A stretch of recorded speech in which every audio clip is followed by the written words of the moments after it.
ଭାରତର ପ୍ରଥମ ନାଗରିକ କିଏ? ଏହାର ବିକଳ୍ପଗୁଡ଼ିକ ହେଉଛି ଏକରେ ପ୍ରଧାନମନ୍ତ୍ରୀ, ଦୁଇରେ ରାଷ୍ଟ୍ରପତି, ତିନିରେ ଉପରାଷ୍ଟ୍ରପତି, ଚାରିରେ ବାଚସ୍ପତି।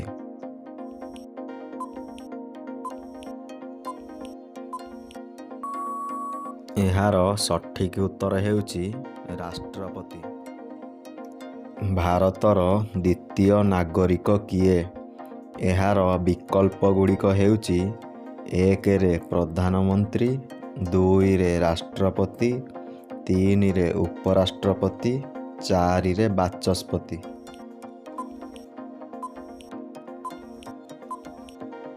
ଏହାର ସଠିକ୍ ଉତ୍ତର ହେଉଛି ଉପରାଷ୍ଟ୍ରପତି। ଭାରତର ତୃତୀୟ ନାଗରିକ କିଏ? ଏହାର ବିକଳ୍ପଗୁଡ଼ିକ ହେଉଛି ଏକରେ ପ୍ରଧାନମନ୍ତ୍ରୀ, ଦୁଇରେ ରାଷ୍ଟ୍ରପତି, ତିନିରେ ଉପରାଷ୍ଟ୍ରପତି, ଚାରିରେ ବାଚସ୍ପତି।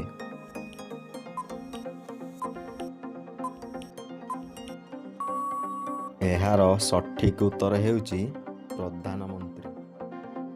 ଓଡ଼ିଆ ଭାଷାରେ କେତେ ଗୋଟି ବର୍ଣ୍ଣମାଳା ରହିଛି? ଏହାର ବିକଳ୍ପଗୁଡ଼ିକ ହେଉଛି ଏକରେ 48 ଗୋଟି, ଦୁଇରେ 50ଟି, ତିନିରେ 55 ଗୋଟି, ଚାରିରେ 52ଟି।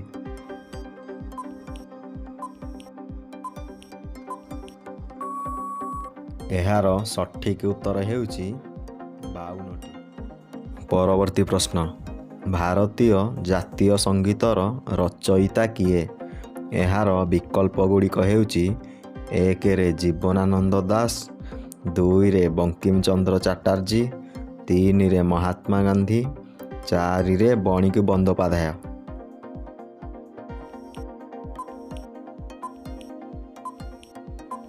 ଏହାର ସଠିକ୍ ଉତ୍ତର ହେଉଛି ବଙ୍କିମ ଚନ୍ଦ୍ର ଚାଟାର୍ଜୀ। ପରବର୍ତ୍ତୀ ପ୍ରଶ୍ନ, ଭାରତର ପ୍ରଥମ ମହିଳା ପ୍ରଧାନମନ୍ତ୍ରୀଙ୍କ ନାମ କ'ଣ? ଏହାର ବିକଳ୍ପଗୁଡ଼ିକ ହେଉଛି ଏକରେ ଇନ୍ଦିରା ଗାନ୍ଧୀ, ଦୁଇରେ ସୋନିଆ ଗାନ୍ଧୀ, ତିନିରେ ପ୍ରତିଭା ପାଟିଲ, ଚାରିରେ ସୁମିତ୍ରା ମହାଜନ।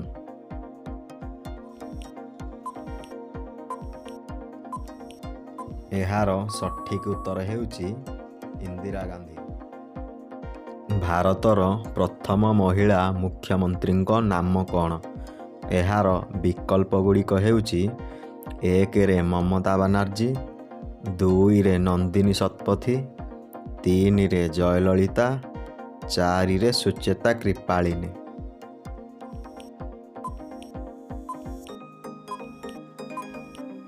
ଏହାର ସଠିକ୍ ଉତ୍ତର ହେଉଛି ସୁଚେତା କ୍ରିପାଳିନୀ। ଆୟତନ ଦୃଷ୍ଟିରୁ ଭାରତର ସବୁଠାରୁ ବଡ଼ ରାଜ୍ୟର ନାମ କ'ଣ? ଏହାର ବିକଳ୍ପଗୁଡ଼ିକ ହେଉଛି ଏକରେ ମହାରାଷ୍ଟ୍ର, ଦୁଇରେ ଗୁଜୁରାଟ, ତିନିରେ ଉତ୍ତରପ୍ରଦେଶ, ଚାରିରେ ରାଜସ୍ଥାନ।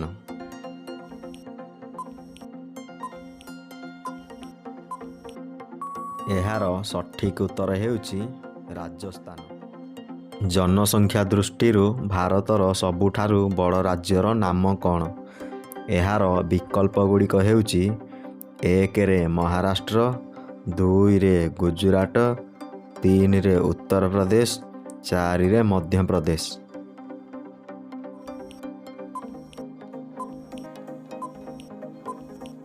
ଏହାର ସଠିକ୍ ଉତ୍ତର ହେଉଛି ଉତ୍ତରପ୍ରଦେଶ।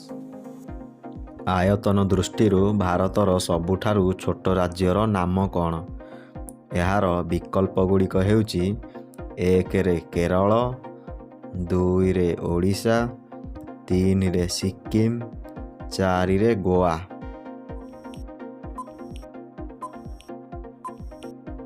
ଏହାର ସଠିକ୍ ଉତ୍ତର ହେଉଛି ଗୋଆ। ଜନସଂଖ୍ୟା ଦୃଷ୍ଟିରୁ ଭାରତର ସବୁଠାରୁ ଛୋଟ ରାଜ୍ୟର ନାମ କ'ଣ? ଏହାର ବିକଳ୍ପଗୁଡ଼ିକ ହେଉଛି ଏକରେ କେରଳ, ଦୁଇରେ ଗୋଆ, ତିନିରେ ସିକିମ, ଚାରିରେ ଝାଡ଼ଖଣ୍ଡ।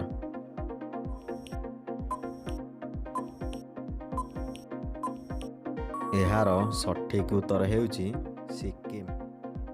ଆମ ଦେଶରେ କେଉଁ ତାରିଖରେ ସ୍ୱାଧୀନତା ଦିବସ ପାଳନ କରାଯାଏ? ଏହାର ବିକଳ୍ପଗୁଡ଼ିକ ହେଉଛି ଏକରେ ଜାନୁଆରୀ 26, ଦୁଇରେ ଜୁନ୍ 15, ତିନିରେ ନଭେମ୍ବର 14, ଚାରିରେ ଅଗଷ୍ଟ 15।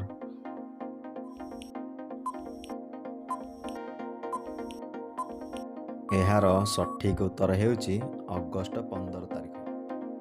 ପରବର୍ତ୍ତୀ ପ୍ରଶ୍ନ, ଭାରତର ଜାତୀୟ ପତାକାରେ କେତୋଟି ଅର ଅଛି?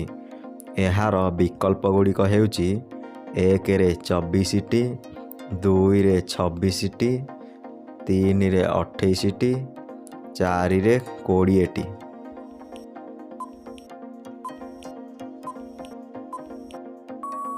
ଏହାର ସଠିକ୍ ଉତ୍ତର ହେଉଛି 24ଟି। ପରବର୍ତ୍ତୀ ପ୍ରଶ୍ନ, ଭାରତୀୟ ଜାତୀୟ ସଙ୍ଗୀତର ନାମ କ'ଣ?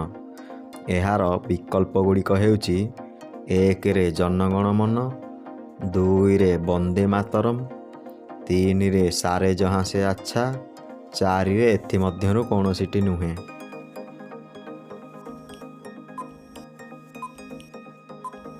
ଏହାର ସଠିକ୍ ଉତ୍ତର ହେଉଛି ଜନଗଣ ମନ।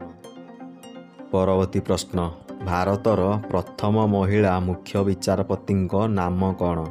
ଏହାର ବିକଳ୍ପ ଗୁଡ଼ିକ ହେଉଛି ଶ୍ରୀମତୀ ଲୀଳା ସେଥ, ଦୁଇରେ ଫତିମା ବିବି, ତିନିରେ କିରଣ ଦେବୀ, ଚାରିରେ ଏଥିମଧ୍ୟରୁ କୌଣସିଟି ନୁହେଁ।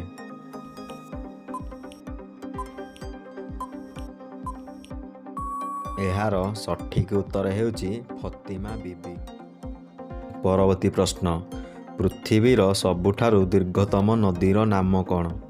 ଏହାର ବିକଳ୍ପ ଗୁଡ଼ିକ ହେଉଛି ଏକରେ ଆମାଜନ, ଦୁଇରେ ଗୋଦାବରୀ, ତିନିରେ ନୀଳ ନଦୀ, ଚାରିରେ ଗଙ୍ଗା।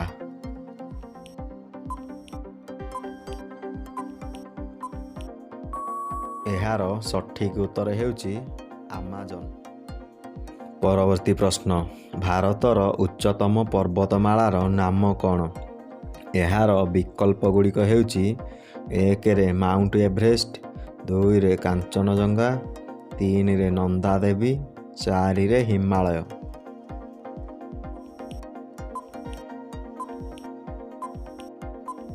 ଏହାର ସଠିକ୍ ଉତ୍ତର ହେଉଛି କାଞ୍ଚନଜଙ୍ଗା। ପରବର୍ତ୍ତୀ ପ୍ରଶ୍ନ, ଭାରତର ପ୍ରଥମ ମହିଳା IPS ଅଫିସରଙ୍କ ନାମ କ'ଣ? ଏହାର ବିକଳ୍ପ ଗୁଡ଼ିକ ହେଉଛି ଏକରେ କିରଣ ବେଦୀ, ଦୁଇରେ ଆଶାରାଜ ମଲହୋତ୍ରା, ତିନିରେ ରେଣୁକା ରୟ, ଚାରିରେ ଏଥିମଧ୍ୟରୁ କୌଣସିଟି ନୁହେଁ।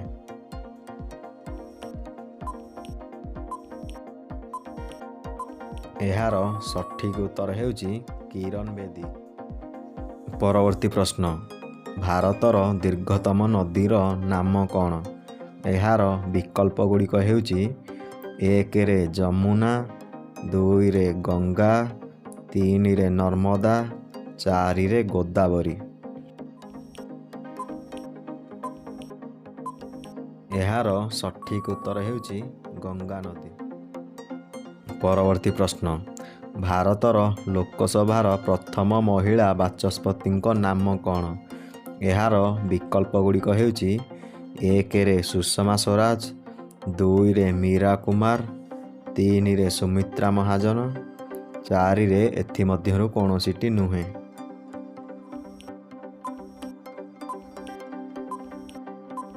ଏହାର ସଠିକ୍ ଉତ୍ତର ହେଉଛି